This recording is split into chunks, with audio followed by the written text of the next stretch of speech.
The flickering gas lamp cast elongated, dancing shadows across the cobblestones, each one a malevolent parody of my own anxious form.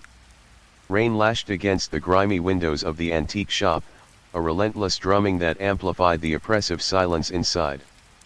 I'd sought refuge here, a brief respite from the storm raging outside, but the air hung thick with an unsettling stillness, heavier than the downpour. The shop itself was a labyrinth of forgotten things. Dust motes danced in the weak light, swirling around towering stacks of yellowed books, chipped porcelain dolls with vacant eyes, and tarnished silverware that seemed to whisper secrets in a language I didn't understand.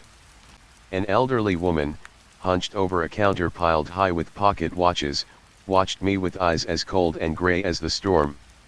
She hadn't spoken, hadn't even acknowledged my entrance, yet I felt her gaze, a palpable weight, pressing against my skin. I wandered deeper, drawn by an inexplicable compulsion, past a display of antique mirrors that reflected fractured images of myself, each one subtly distorted, subtly wrong. A chill permeated the air, a bone-deep cold that seeped into my marrow, despite the heavy wool coat I wore.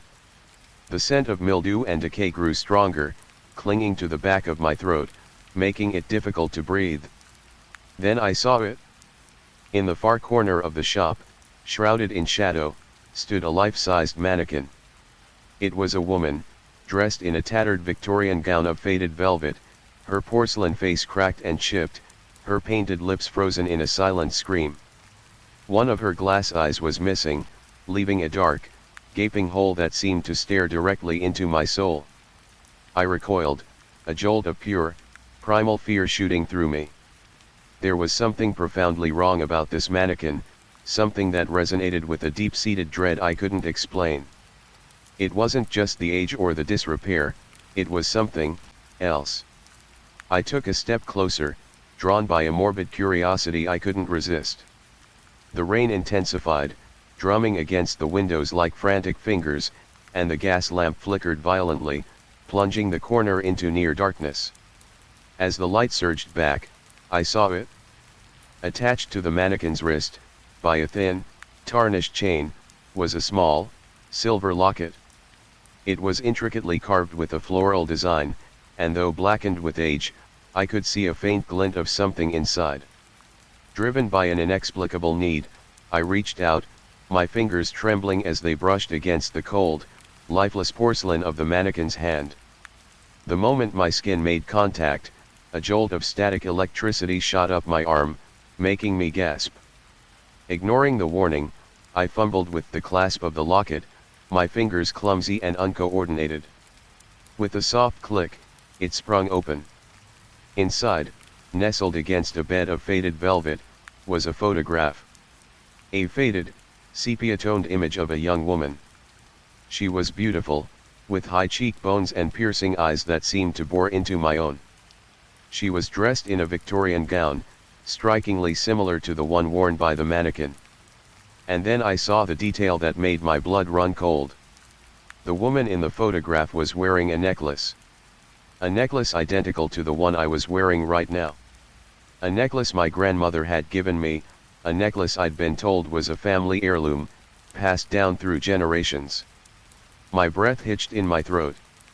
The shop suddenly felt smaller, the air thinner, the silence more oppressive. I raised my hand, my fingers trembling as they touched the cold, smooth metal of the necklace around my neck. And as I touched it, a wave of memories flooded my mind. Memories that weren't mine. Memories of a life lived in this very town, in this very era. Memories of a love affair, a betrayal, a desperate act of revenge.